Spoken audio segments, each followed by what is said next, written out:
Andreas, buenas noches y bienvenido a Enigmas. Hola, buenas noches y muchas gracias.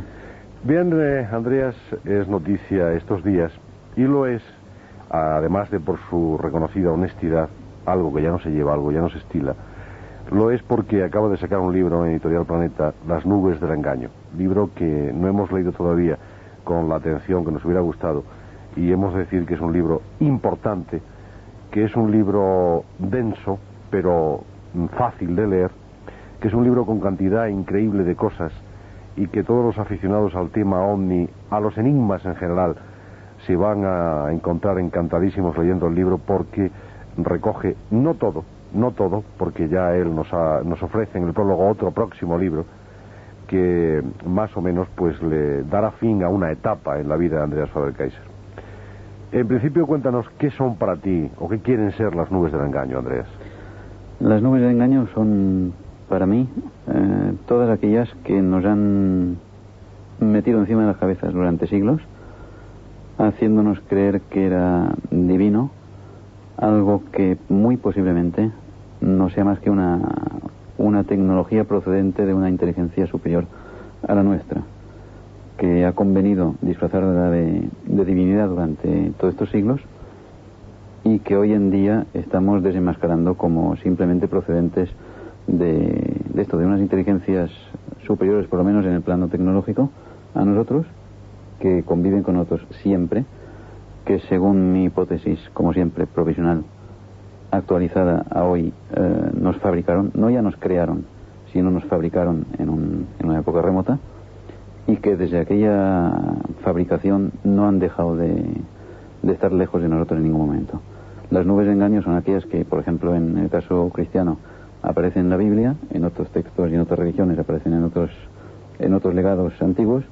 En el caso de la Biblia, todos los aficionados al tema conocen de sobras las nubes que aparecen inteligentemente guiadas ante el pueblo de Israel y en otros pasajes bíblicos, y que son lo que hoy en día son las nubes que nuestros pilotos tienen que esquivar a veces para no chocar con ellas.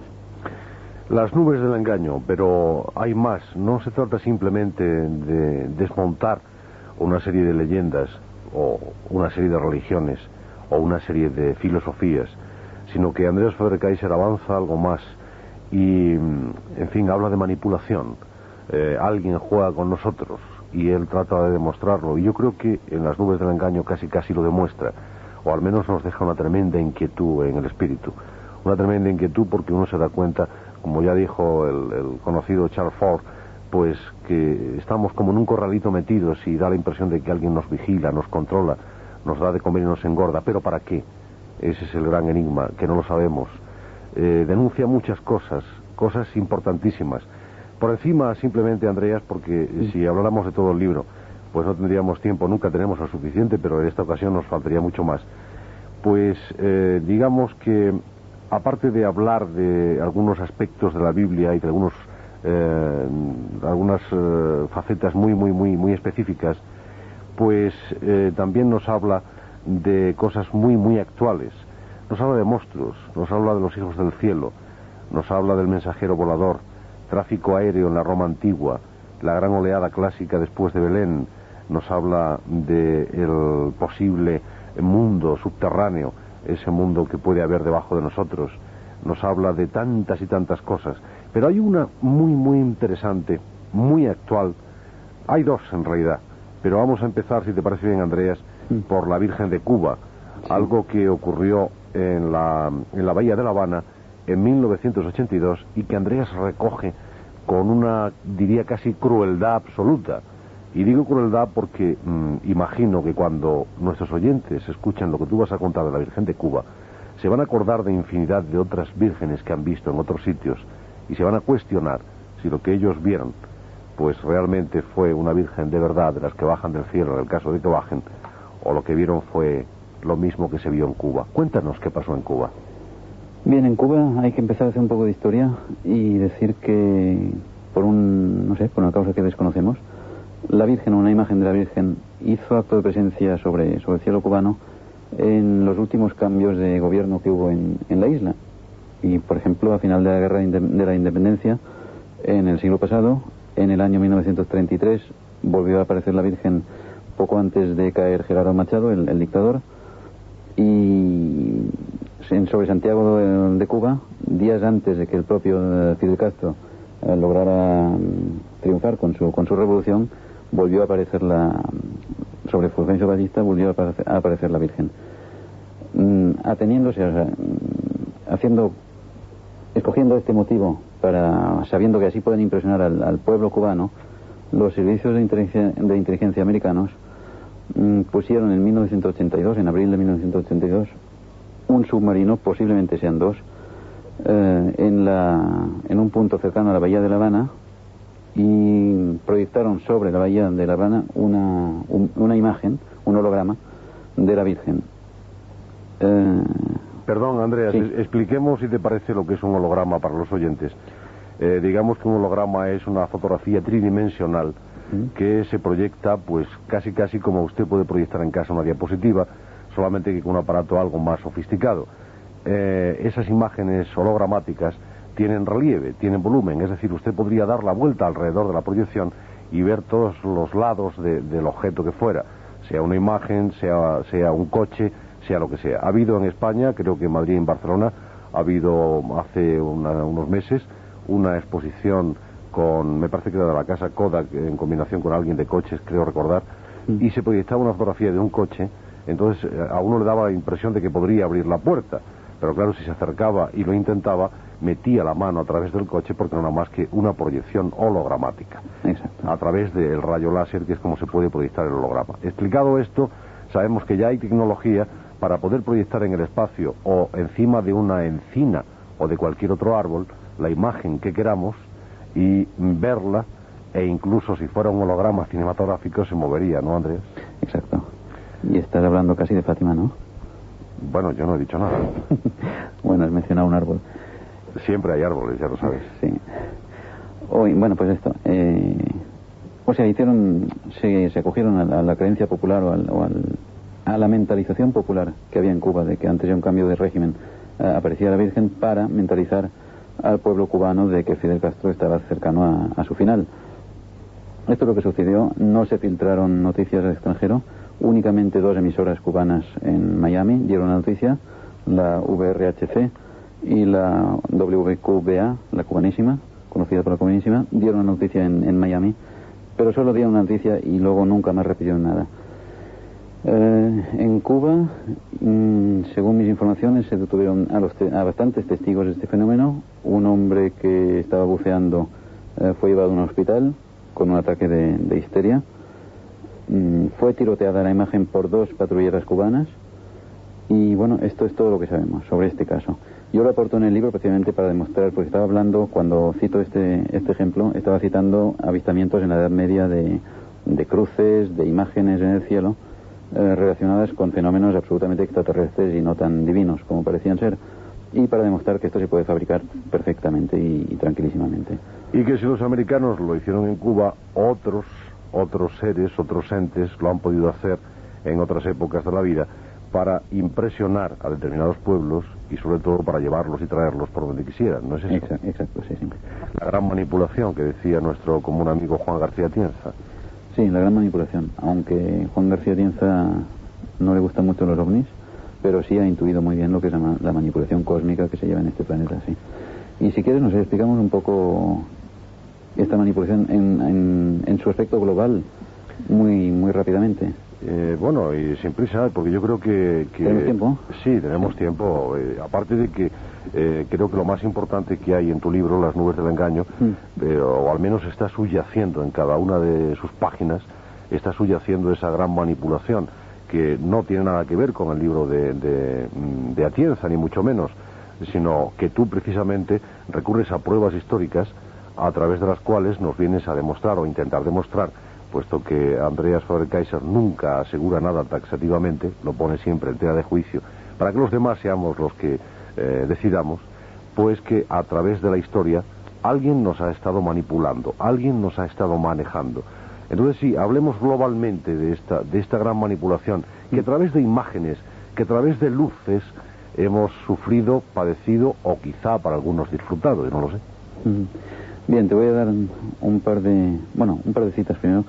Por ejemplo, Benjamin Disraeli en el siglo pasado, en su obra Königsberg, ya dice que el mundo está gobernado por personajes muy diferentes de aquellos que creen los que no están detrás de las cortinas del teatro, que realmente los gobernantes no son quienes gobiernan este mundo. Esto estoy absolutamente convencido hoy en día. Hay una correspondencia de la secta de los Illuminati, los Iluminados, concretamente entre un italiano, Mazzini, y un inglés, Pike, en el siglo pasado, hace más de 100 años, en que ya están diseñadas las 3 guerras mundiales, las 2 que conocimos y una que tiene que venir, y muy concretamente con los motivos para los cuales se han diseñado estas guerras, como por ejemplo la Primera Guerra Mundial para debilitar a Europa, la Segunda Guerra Mundial para fomentar la creación del Estado de Israel, y la Tercera Guerra Mundial, que esperemos que no llegue, para usar el Estado de Israel para enfrentar el mundo del judaísmo con el mundo islámico y provocar una tremenda guerra de destrucción planetaria. Pero hay también otras inteligencias que están equilibrando el escenario mundial de estas guerras muy, muy sabiamente. En el año 1981, o sea, hace 3 años, apareció un libro interesante, Life Itself, La vida misma, de un autor muy conocido, que es Francis Crick, que fue el premio Nobel que descubrió la estructura del ADN, un bioquímico inglés. Y en esta obra él afirma, hace escasos 3 años, que fuimos creados por una supercivilización del espacio, creados, fabricados, que en la Tierra hubo una siembra, una infectación de la masa originaria terrestre con unos microorganismos programados para que en un futuro nos dieran a nosotros, fabricaran al ser humano a partir de estos microorganismos. Esto hace 3 años, pero resulta que el Popol Vuh, que es el libro sagrado de los quichés, una de las ramas de la gran familia maya centroamericana, ya dijo esto hace miles de años. Y recuerdo al Popol Vuh porque es el libro, es el legado histórico que mejor resume todas las tradiciones antiguas del planeta en cuanto a la creación, la formación del ser humano. Desde Oceanía hasta África, hasta el origen de las tradiciones germánicas, hasta América, todos vienen a decir lo mismo, que vinieron unos seres volantes cerca de este planeta y aquí infectaron la sopa original de este planeta con un germen que daría fruto a una raza inteligente. El Popol Vuh es el más gráfico de todos estos legados, pero resume a todos los demás. O sea, no es que sea una versión distinta, sino simplemente la más gráfica. Y la resumo rápidamente. El Popol Vuh dice que los hacedores, los fabricadores, no habla de dioses, sino de hacedores, fabricadores celestes, quisieron fabricar un muñeco que les adorara y les nutriera, les sirviera de alimento en este planeta. Entonces fabrican un muñeco de madera que funciona perfectamente, se mueve y funciona bien. Lo único que no tenía inteligencia. Entonces ellos reaccionan una asamblea entre ellos, los fabricadores, y dicen, bueno, nos ha salido perfecto, pero no nos adora.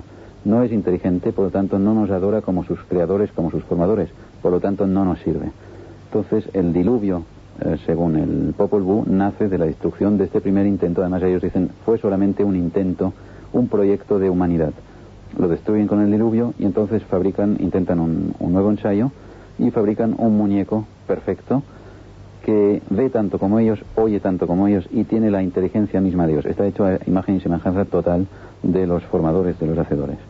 Entonces esto tampoco les interesa, vuelven a hacerlo al consejo y dicen, bueno, este es perfecto, nos sirve, pero se entera de nuestro juego, entonces no nos interesa. Entonces reduzcámosle la vista, literalmente, dicen, reduzcámosle el oído y reduzcámosle la inteligencia para que solamente sepa una parte de la realidad. Y entonces le ajustan este muñeco, le ajustan las clavijas como nosotros ajustamos el motor de un coche de carreras, lo ajustamos tal vez para que no corra tanto. Y bueno, este muñeco perfecto reajustado somos nosotros hoy en día. Y bueno, esto que empieza con el Popol Vuh, con el origen de la humanidad en todas las antiguas tradiciones, acaba en, por ejemplo, un libro como el del premio Nobel Francis Crick, pues confirmando que según sus estudios fuimos fabricados por una supercivilización del espacio.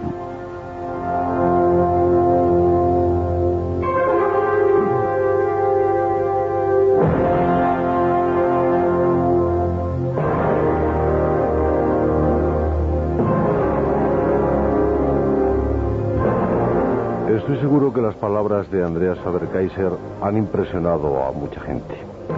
Y se estarán preguntando lo mismo que te voy a preguntar yo ahora, Andreas. Entonces, si hemos de creer en el Popol Vuh, ¿cómo justificaríamos las religiones? Tal vez como un intento del hombre, de ese hombre ya con las clavijas ajustadas, con su inteligencia disminuida, para explicarse todo lo que no entendía, su propio origen, por ejemplo. Sí, por nuestra parte sí, o sea, desde nuestra óptica sí, o sea, lo que venía de arriba, necesariamente, como no era algo que se podía cotejar porque no había elementos de juicio, de comparación con nada, pues necesariamente tenía que ser algo que procedía de la divinidad, de un origen absolutamente superior al humano. Desde el punto de vista de los hacedores, ¿por qué fomentaban la idea de la religión en el ser humano? Esto para mí sigue siendo un enigma, pero se adivina un feudalismo cósmico muy claro. En el caso de la religión cristiana, el Yahvé es un señor feudal que guía a un pueblo y le promete una protección y una protección a rajatabla contra sus enemigos, contra cualquier incidencia negativa, a cambio de una adoración permanente y de una fe ciega en lo que le dice este ser Yahvé, que en modo alguno Yahvé se puede confundir jamás con la idea de una divinidad, origen y fin, o simplemente eternidad.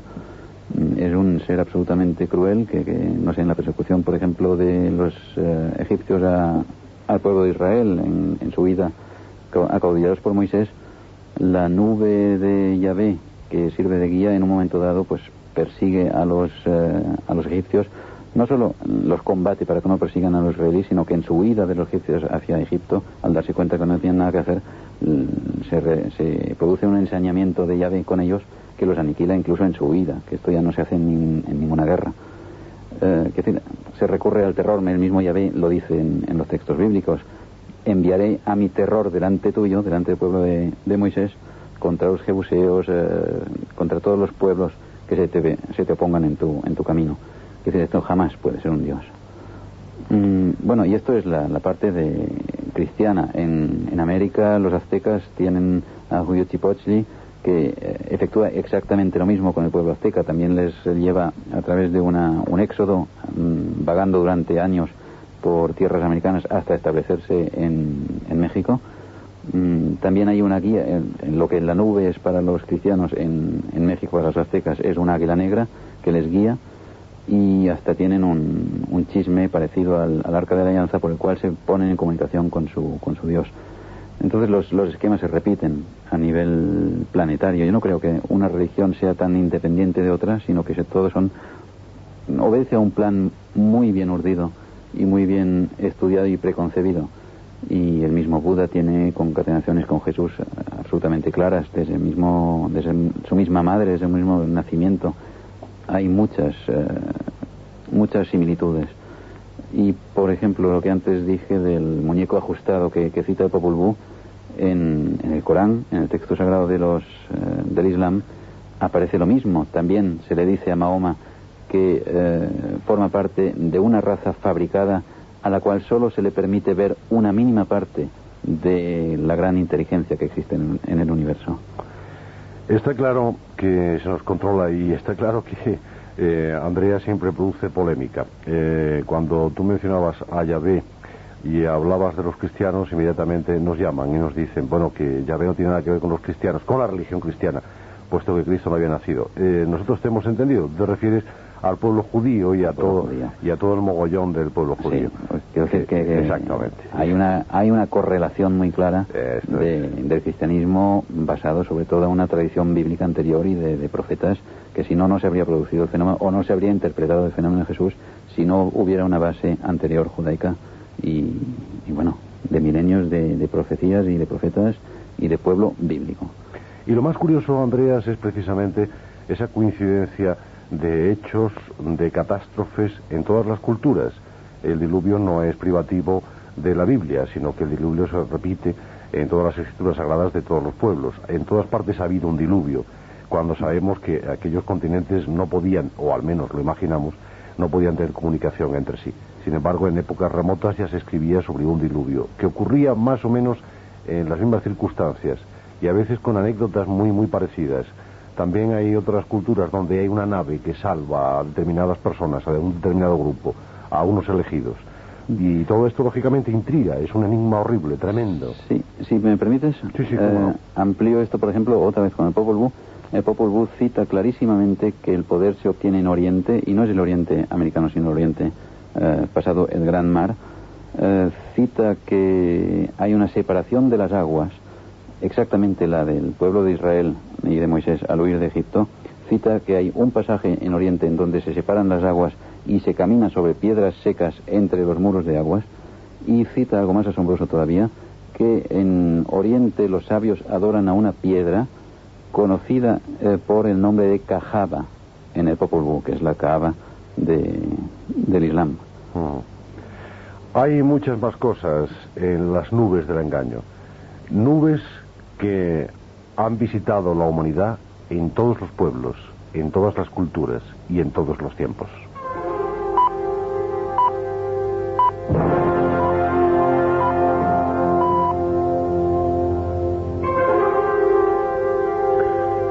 Las 2 de la madrugada. Seguimos hasta las 3 con ustedes. Y todavía seguimos un buen rato con Andreas Faber-Kaiser. Bien, vamos a volver a la actualidad, vamos a volver a nuestros tiempos. Hay alguien que nos controla, hay alguien que nos domina y que nos maneja, y eso está muy claro. Sean dioses, sean inteligencias galácticas, sea quien sea, el hecho es que la Tierra pues no es ese paraíso de libertad que muchos creen y que muchos luchan por conseguir definitivamente. Sabemos que alguien nos controla. Tú lo decías antes, y no es la primera vez que escuchamos estas palabras. Ni siquiera los gobernantes gobiernan. Los gobernantes también son gobernados. ¿Por quién? No lo sabemos. Pero hay países, como es el caso de los Estados Unidos, por los que Andrea Faber-Kaiser tiene una especial apetencia, sobre todo a la hora de la crítica. Y hay no, hombre, sí estoy en tu misma línea, porque sabes que muchas veces hemos hablado aquí de los americanos y de las cosas de los americanos, e incluso hemos llegado a decir que hay ovnis americanos que están ya sobrevolándonos, y que cuántas veces no se habrán confundido nuestros pilotos y habrán dicho, mira, un ovni, ¿de dónde procederá? ¿Del espacio o del espacio USA? Yo creo que existen ya y que se están confundiendo unos con otros. Sí, se confunden ya, sí. Pero lo que yo quería resaltar es uno de los capítulos de tu libro, donde se demuestra cómo un país que domina prácticamente, o que está en la cota más alta de tecnología del mundo actual, como son los Estados Unidos, pues imitan de alguna manera a esos supuestos entes creadores del hombre. Hay todo un proyecto que Andreas amablemente nos va a contar ahora, que tiene un curioso nombre. Y esto no es una película de espionaje, no es película, no es ficción, es realidad.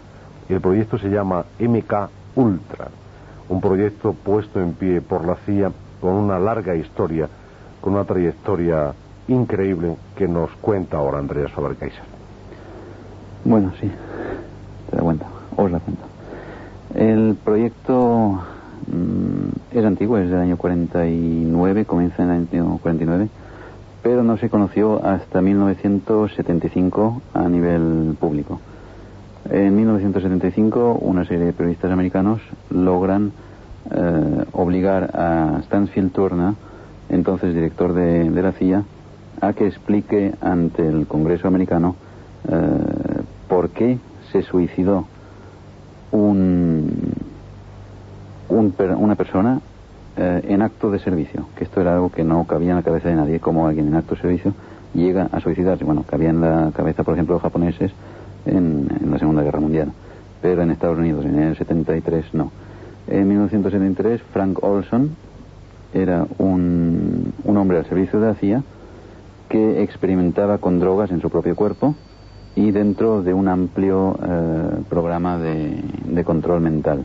O sea, estaba experimentando concretamente el LSD, cómo podía afectar a las reacciones mentales del cerebro humano. Este hombre se suicida y la CIA aquí creo que cometió un error, un desliz, al afirmar que murió en acto de servicio. Unos periodistas no se tragaron esto de suicidarse en acto de servicio, como digo, y entonces obligaron a que 2 años más tarde, en 1965, el director de la CIA tuviera que declarar. Entonces salió a relucir toda la historia de MK Ultra, que nace en sus principios en en la acusación y en el interrogatorio al cardenal Misenci en Hungría, perdón. Y bueno, porque ahí se dio un caso de que el primado de Hungría, Misenci, confesó hechos que no había cometido. O sea, fue un interrogatorio por parte de los rusos en el que él se confesó realmente culpable de hechos que todo el mundo le dejaron asombrado de que se confesara culpable de ellos. Entonces, los servicios de inteligencia americanos adivinaron por ahí que los servicios de inteligencia rusos estaban aplicando un lavado de cerebro y les interesó este lavado de cerebro. Entonces, en principio, ahí nace el proyecto MKUltra como un proyecto de defensa para averiguar qué es lo que sabían los rusos. Pero claro, en cuanto uno se mete en estos campos, automáticamente, los servicios de inteligencia o servicios militares de un país o de una superpotencia en este caso, lógicamente aprenden para aplicar a ellos, no solo para saber lo que sabe el otro, sino para superarlo en estos conocimientos. Entonces nace un amplio proyecto, al darse cuenta los americanos de que se puede conseguir por este medio, y un psiquiatra de la Cornell University, entonces amigo del anterior director de la CIA, Alan Dulles, crea una sociedad, por indicación de Alan Dulles, lógicamente, con el nombre de Society for Investigation of Human Ecology, Sociedad para la Investigación de la Ecología Humana, que no fue nada más que una tapadera, además con el nombre ecológico, de la aplicación y el ensayo de todo tipo de experimentos mentales con el ser humano. Bueno, ahí nace el MKUltra. El MKUltra, no sé, te puedo decir que en su momento álgido, de 1952 a 1965, se invirtieron en este proyecto 1.500 millones de pesetas, que hubo unos 185 investigadores o sabios adscritos al proyecto, que se efectuaron 149 experimentos distintos en 44 universidades e institutos americanos, en 15 fundaciones, que eran otras tantas tapaderas, en 12 hospitales y en 3 penitenciarías. Hablando de penitenciarías, uno de los ensayos que se realizaron dentro de este programa de control mental, en esta ocasión no americano, sino alemán, fue, por ejemplo, el suicidio inexplicable, absolutamente inexplicable, por simultáneo, en celdas absolutamente aisladas, de los últimos encarcelados de la banda Baader-Meinhof en Stuttgart hace pocos años. A ver, ¿qué más? ¿Qué más? Es que hay tanto. Se ponen los cabellos de punta, de verdad. Sí. Bueno, lo más grave del MKUltra, en donde desembocó el proyecto MKUltra en días recientes, fue en el año 78, creo que fue el suicidio colectivo de la Guayana, el famoso templo de pueblo de Jim Jones. Fue un desenlace fatal, o sea, perfecto para los servicios de inteligencia, por cuanto funcionó a la perfección, de cómo 900 personas, y poco importa el número, porque ya lo digo en el libro, si hubieran habido 9.000, no 900.000 en la selva de Guayana en aquel momento, pues se habrían suicidado los 900.000. Es crear la chispa y corre sola y en 1 hora o 2 horas se suicidan todos. Yo creo que merece la pena, Andreas, que ahondemos un poco en lo de Guyana, porque si lo de Guyana, que se nos presentó como un ataque definitivo a las sectas,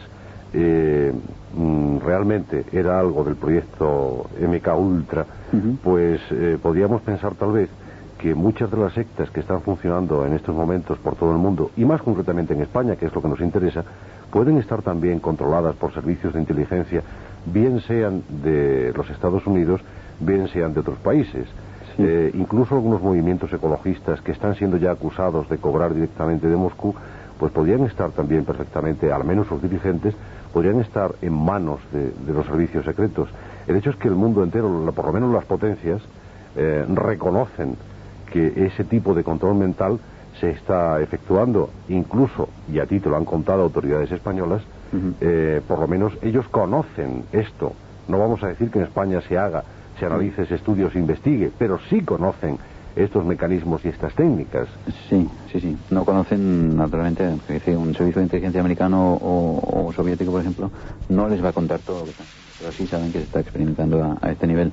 Y en España, en algún caso, sí se aplica. Porque no fueron 900 infelices que se suicidaron, sino 900 seres que fueron inducidos al suicidio por los servicios de inteligencia americanos para poner en pie un experimento, para demostrarse a sí mismos que aquello funcionaba. En definitiva, no se encontró, o se dijo que no se había encontrado, el cadáver de Jim Jones. que bueno, que había uno que se le parecía, pero que nunca se aseguró que fuera él. Tal vez Jim Jones volviera de nuevo a los Estados Unidos a cobrar su paga. Sí, no, yo creo que está muerto, ¿eh?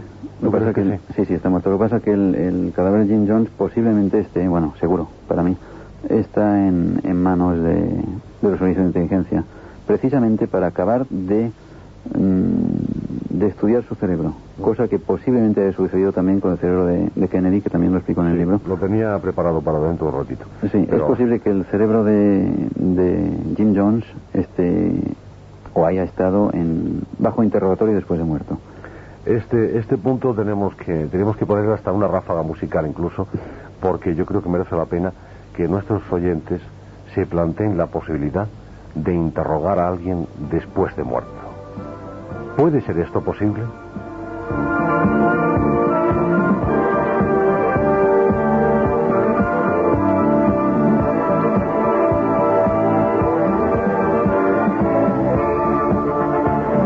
La mayoría de ustedes han escuchado hablar de la hibernación.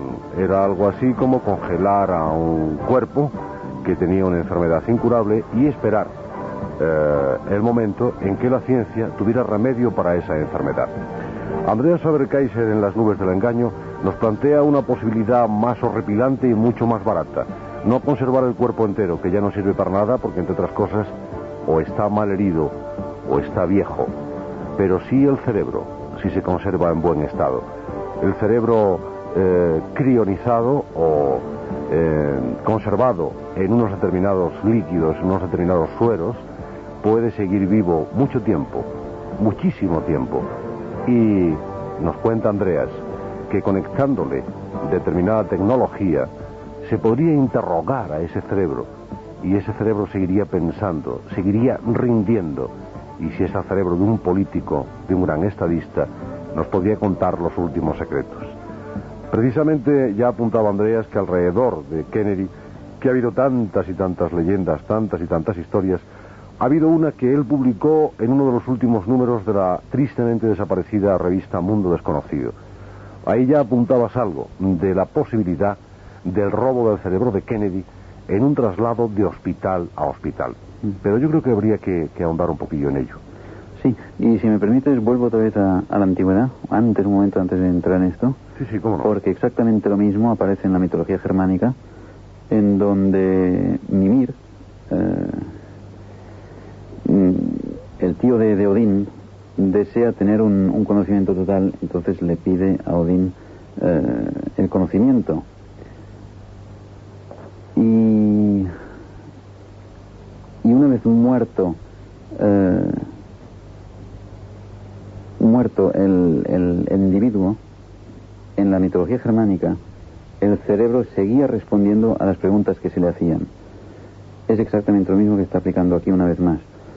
El cerebro de Kennedy, según una investigación muy amplia que realizó David Lifton hace ya años, y que publicó además en un libro que se llama The Best Evidence, la mejor prueba, según esta investigación que realizó, hay un momento vacío en el traslado del cadáver de Kennedy entre el Walter Reed Hospital en la base Andrews, y que estaba a 5 minutos de vuelo en helicóptero de Beceda Naval Hospital, donde realmente se analizó luego el cadáver, y a este último hospital, el Beceda, ya llegó el cráneo trepanado. Hay marcas en el cuello, marcas muy claras, ¿verdad? Hay marcas muy claras, sí. Y lo que parece ser es que se extrajo el cerebro de Kennedy para criogenizarlo y para interrogarlo en el futuro. ¿Con qué finalidad? Posiblemente hay dos versiones. Una, para saber quién fue realmente el asesino, porque parece ser que Kennedy sabía quién estaba intentando atentar contra él, entonces se quería saber quién realmente era el que había organizado el asesinato de Kennedy, porque solo Kennedy parecía saberlo, él mismo. Y otra razón era pues simplemente para interrogar otros conocimientos de Kennedy como estadista. Y aquí debo decir que, por ejemplo, antes cuando hablamos de que los gobernantes no gobiernan, pienso que el único gobernante, por lo menos del siglo XX, que sabía realmente lo que estaba gobernando, era Yuri Andropov, que era el único gobernante que yo recuerde, que reunía todos los poderes en una sola persona. O sea, el presidente del partido era secretario del partido, era el jefe de gobierno, y era al mismo tiempo, lo que todos los demás no son, el jefe de los servicios de inteligencia, tanto de la KGB como de la GRU, que es el servicio de inteligencia mental en la Unión Soviética. Era el único hombre que tenía todas las cartas en su mano y que tenía lo que los demás estadistas no lo que tienen, que es la parte del servicio de inteligencia, que normalmente son los que guían al estadista. En este caso lo tenía todo. Pero curiosamente Yuri Andropov también muere pronto. Sí, muere pronto, y porque cometió además un fallo, el único fallo, creo, en su época de estadista, que fue el derribo del avión coreano. Un derribo justificable hasta cierto punto, por cuanto era un avión de espionaje americano declaradamente, pero bueno, fue un error, sí. Misterio sobre misterio. Todo no se puede contar porque todo no se sabe, pero queda claro que lo que ocurrió en la antigüedad de alguna forma está volviendo a ocurrir. Sí, y aquí es donde antes me preguntaba si los dioses siguen aquí o por qué ya no son dioses. Que en la antigüedad solo podían ser interpretados como dioses o como divinos unos fenómenos que el hombre pues no podía comparar con nada más, entonces eran necesariamente divinos. Cuanto más estamos nosotros avanzando en el conocimiento tecnológico, de poderes mentales, etcétera, pues estamos descubriendo que lo que era divino pues lo estamos comenzando a hacer nosotros. Entonces, o nosotros nos estamos transformando en dioses, o estos dioses no eran tales dioses. Y pienso que aquí el ser humano, también somos el único ser vivo del planeta que está creciendo. Quiero decir que los demás seres vivos siguen en un estado más o menos igual durante milenios, mientras que el ser humano del siglo XX, por ejemplo, nosotros no tenemos nada que ver con el ser humano de la antigüedad, ni de la prehistoria, mucho menos, ni de la época romana, ni de la Media. Tenemos otros conocimientos, otras inquietudes, otras metas, en fin, y tenemos una visión del universo absolutamente distinta y de nuestro entorno. Y pienso que estamos el momento en que salgamos realmente a colonizar al espacio exterior es cuando entremos en nuestra mayoría de edad, y entonces tal vez se va a dar un contacto más abierto con otras inteligencias que están fuera. A ver, pero ocurre algo realmente curioso con todo esto. Bien, el hombre empieza de pronto a evolucionar y en muy poquitos años avanza, pues yo diría que 1000 veces más que en toda su historia anterior. Era impensable volar, era impensable poder transmitir las palabras a distancia, como estamos haciendo ahora, a casi 600 kilómetros de distancia, y estamos dialogando. Esto era impensable, esto hubiera sido brujería absoluta. Es un tópico, ya lo sé lo que estoy diciendo, pero no me importa, creo que estamos rodeados de tópicos por todas partes, pero es que asumimos ya la realidad tecnológica de nuestro tiempo y no nos damos cuenta de la magnitud de lo que estamos haciendo. Sí, porque además hay un peligro grave, y vamos derecho hacia ahí, que es que estamos dejando de ser todos los naturales que éramos, y nos estamos mecanizando y ordenizando, si se puede decir así, cada vez más. Quiere decir que el hombre se está convirtiendo en máquina, no por sí mismo, sino por los utensilios que está usando, que cada vez el ser humano depende más de elementos, como antes tú decías, el teléfono, o la radio misma, o las calculadoras electrónicas, o el ordenador, y estamos dejando de cultivar nuestras facultades para entregarnos. Por ejemplo, en la antigüedad, si no había teléfono, no había cartas, no había correo, no había formas de trasladarse rápidamente de un país a otro o de una ciudad a otra, pues era lógico que el hombre tuviera que recurrir a la telepatía, por ejemplo. Y todo esto se ha ido atrofiando porque hemos usado elementos de ayuda externos. Por ejemplo, los niños de hoy, del año 84, con las calculadoras que tienen, no calculan ya como calculábamos nosotros niños mentalmente. Y se irá atrofiando la facultad de calcular matemáticas mentalmente, porque tenemos los suficientes utensilios mucho más perfectos y rápidos que nos ayudan. Así con todo. Que por ejemplo, en el Kennedy Space Center en Estados Unidos se está aplicando ya, hay un proyecto que se llama Expert Systems, sistemas expertos, que es una aplicación de inteligencia artificial, en donde a determinados profesionales, médicos, químicos, expertos en cualquier campo, se le está pasando todo lo que ellos saben en su cerebro, todo su conocimiento, a ordenadores, porque el ordenador lo va a conservar cuando se muera aquel médico. Si un médico tiene un conocimiento adquirido durante una vida, esto se pasa a un ordenador, todo lo que sabe, y sumado a la experiencia de otros médicos es un súper ordenador médico para cualquier emergencia. Así con varios campos, como la medicina, pues es más claro tal vez para entender. Y bueno, nos estamos entregando a la maquinaria. Y bueno, con la conquista especial se nota más que nada. Pero es que es lo que te decía yo, Andreas, que de pronto esto surge de una forma muy rápida. Estamos cientos y cientos de años con las carretas y los bueyes, y prácticamente de ahí pasamos ya al ordenador, porque históricamente el tiempo transcurrido en nuestra historia tecnológica no significa nada en la magnitud del tiempo transcurrido desde que el hombre es inteligente. Entonces da la impresión de que alguien nos lo ha entregado porque conviene en algún programa, en algún plan, interesa que el hombre, bueno, pues tal vez se entretenga con eso, o tal vez conviene que nos atrofiemos, que no pensemos demasiado y que juguemos y que entreguemos nuestra propia experiencia, la entreguemos al ordenador. En definitiva, tal vez es que si servimos de alimento para alguien, tal vez la inteligencia sea el producto último que alguien nos vampiriza. ¿Pudiera ser en tu criterio? Sí, puede ser. Bueno, también estoy bastante de acuerdo, por ejemplo, con Salvador Freixedo, con su teoría de la secreción que segregamos, que no conocemos, alguna energía que segregamos cuando estamos sufriendo, que él lo aplica como una explicación del gran sufrimiento que existe en el mundo, que se fomenta en este planeta, porque lo que estamos segregando mientras sufrimos debe alimentar a alguien. No sabemos cómo, pero bueno, sería una explicación lógica, sí. Sí, y además tienes razón, porque aquí hemos hablado alguna vez de las endorfinas endógenas, que, como todo el mundo sabe ya, son las drogas que produce el cerebro ante las cosas placenteras. Sin embargo, cuando sufrimos, pues tal vez segreguemos esas extrañas y sutiles energías que aprovecha alguien, pero no nosotros, porque nadie quiere sufrir. Sí, sin embargo, todos sufrimos. Exacto, todo el mundo quiere ser feliz, y en cambio hay un fomento permanente de la infelicidad en guerras, o en tragedias personales, o en estados de ánimo de las personas, que son de hecho inexplicables en un plan bien trazado para la fabricación de un ser, o no sé, o sea, no es un plan ideal el que hay con nosotros. Por esto yo hablo de un juego siempre, porque pienso que alguien se está llevando un juego sucio con nosotros.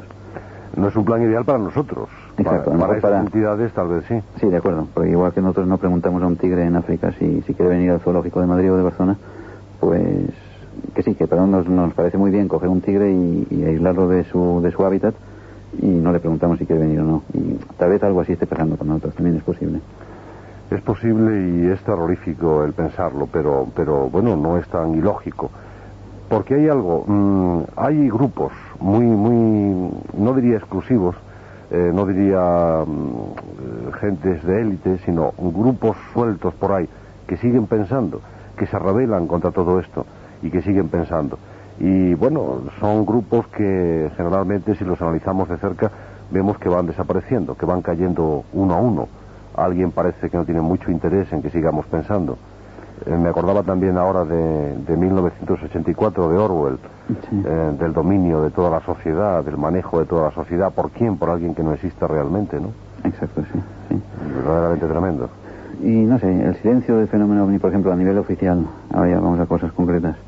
El por qué, por ejemplo, el Estado Mayor del Aire en España, pues no se pronuncia. Pues es únicamente por esto, para no reconocer que un ente, digamos, que quiere controlarlo todo, pues se le escapa algo a su control, que serían los ovnis, que entran en nuestro espacio aéreo, pues sin preguntar si pueden entrar o no, sin autorización de navegación, y bueno, hacen lo que quieren en nuestro espacio aéreo. Entonces, antes que reconocer que esto sucede, el señor que lo quiere controlar todo, pues tiene que decir: esto no existe y son fantasmadas que veis vosotros, y así. Ahora se me ocurre, perdona, en lo del control, antes hablábamos de Jim Jones en la Guayana. El senador americano Leo Ryan, que fue a investigar toda la historia de lo que estaba sucediendo en la Guayana y que acabó siendo asesinado ahí mismo, fue el que desencadenó que se relacionara con el proyecto de MKUltra todo lo de la Guayana, por cuanto sus hijos, claro, investigaron su muerte y llegaron a la conclusión de que formaba parte todo aquel montaje de la Guayana del proyecto de MKUltra. Pero lo curioso, que no lo digo en el libro, porque esto me enteré después, ahora, hace 3 meses, lo curioso es que una de las hijas que decidieron hacerle un juicio al gobierno americano por este asesinato de su padre dentro del proyecto de MKUltra, una de estas hijas, Patricia en concreto, Patricia Ellen Ryan, hoy en día está como un miembro más activísimo en una nueva secta que está al norte de California, y que, te soy sincero, me he olvidado del nombre ahora. O sea, no es que no lo quiera decir, es que me he olvidado. Pero bueno, lo curioso es esto, que una persona que se ha dado cuenta de que su padre ha sido muerto dentro de este experimento mental, hoy en día, después de haber hecho la denuncia, ha retirado la denuncia, los hijos de Ryan, y ella forma parte de una nueva secta en California. Claro. Que sí, que el peligro de las sectas es inmenso y es peor que la droga realmente. Te diré que en estos momentos sé que hay un determinado grupo político español que por lo menos, pues va a hacer una interpelación, no sé si en el Senado o en el Parlamento.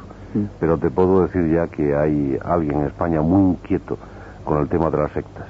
Me lo comunicaba hace muy poquitas horas, que pensaban ponerlo en marcha, y pensaban ponerlo en marcha además con toda la fuerza judicial que se pueda para investigar todo esto. No creo que van a conseguir mucho. Sí, es lo que te voy a decir. Si me dejas adelantar el resultado, no van a contestar, como no contestaron a Mújica cuando preguntó lo de los ovnis de Manises en el Parlamento, y como nadie todavía ha contestado porque hubo 300 y pico de muertos a raíz de un síndrome tóxico que con la colza creo que muy poco tiene que ver. Efectivamente, parece que tiene muy poco que ver. Y sabes que hubo muchas sugerencias por parte de personas aisladas, sugerencias que llegaban antes de que se hablara de la colza, cuando simplemente había surgido el síndrome. Ya había sugerencias que señalaban a determinados puntos. Bueno, no vamos a complicar un asunto que está muy complicado en estos momentos, pero que efectivamente, tú lo decías, parece que ahora en definitiva la colza no tiene nada que ver. Yo creo que jugamos, o juegan, mejor dicho, con armas muy peligrosas. Sí. ¿Pero quién? Bueno, en este caso son ensayos clarísimos, para mí clarísimos. Ensayos de cómo no destruir todo lo que se ha creado en este planeta y sí destruir al enemigo. ¿Han oído ustedes, señores? No hace falta la bomba de neutrones, hay sistemas más baratos. Sí, o sea, si en el sur de Alemania sueltan los contenedores que tienen de armas, bueno, de bacterias y de arma química, es que no hace falta ni las cabezas del SS-20, ni misiles, ni pimientos en vinagre. Sí, supongo que a ti, igual que a mí, se te ocurrían palabras más fuertes. Sí, me he frenado. Bien, Andreas, el tiempo va pasando y yo creo que nuestros oyentes en estos momentos están deseando de tener tu libro entre las manos. Desde aquí se lo recomendamos. Libro interesantísimo. Es una obra que merece la pena tenerse, no solamente por pasarlo bien, porque seguramente no lo van a pasar ustedes bien. Seguramente van a sentir un extraño frío por la espalda. Pero son cosas que hay que saber si queremos defendernos de esos entes que parece que juegan con nosotros. Andreas, ¿cuándo la segunda parte de Las nubes del engaño? La segunda en septiembre. Las nubes del engaño es la historia hasta el siglo XVII, y la segunda parte se llama Fuera de control. Es todo aquello que no controlan quienes quisieran controlarlo todo, y aparecerá en septiembre y va hasta el año 84, hasta hoy mismo. Quería decir, ya que dices esto del escalofrío que van a sentir algunos lectores, de lo controlados que estamos, que ahí, no sé, recomiendo una vez más, porque intuyo que esto es casi el final de lo que vamos a decir aquí, que cada cual individualmente, de tanto en tanto, y si lo hace cada día mejor, se separe de lo que está viviendo, se aísle un momento, que sean 5 minutos, y piense si lo que está haciendo lo quiere hacer por él mismo, o lo está haciendo porque se ha visto inducido o movido a hacer aquello. Que siempre sepa si lo que está haciendo es un acto libre o es un acto obligado. Si es obligado, que huya lo más rápidamente posible. Andreas, yo que no te aprecio, te quiero, y lo sabes. Sí, igual que quiero a tu mujer, Mercedes. Y bueno, me da la impresión, escuchándote, que hay un nuevo Andreas Faber-Kaiser, que hay un nuevo Andrés que ha surgido, pues tal vez de una serie de experiencias vitales, un nuevo Andrés que surge con un nuevo empuje, pero también con una nueva filosofía, una nueva forma de ver la vida. ¿Es cierto eso o es una imaginación mía? Sí, es cierto. O sea, me he dado cuenta, te lo explico, a ver, que lo que yo buscaba, que es el por qué existimos y a dónde vamos, que era una ambición muy grande a nivel universal, saber qué es el universo, y bueno, si hay gente ahí fuera que viene aquí y tal. A base de investigar esto me he dado cuenta que el juego está mucho más cerca. O sea, que sí que existe este juego de fuera, pero es demasiado ambicioso para una vida, entonces ahí no voy a llegar. Entonces me voy a concretar mucho más en ver el juego que se llevan aquí con nosotros, que es una delegación del juego de fuera, no es nada más, es una concreción en este planeta de lo que puede estar pasando a nivel universal o cósmico. Entonces, como este planeta lo tengo más a mano y aquí estoy convencido de que hay unas manos que se mueven detrás de todo el juego, que son localizables, no creo que sean tan etéreas. Entonces creo que se puede hacer mucho. Será una buena labor, Andrés. Fuerte abrazo y mucho éxito. Igualmente, y gracias a ti.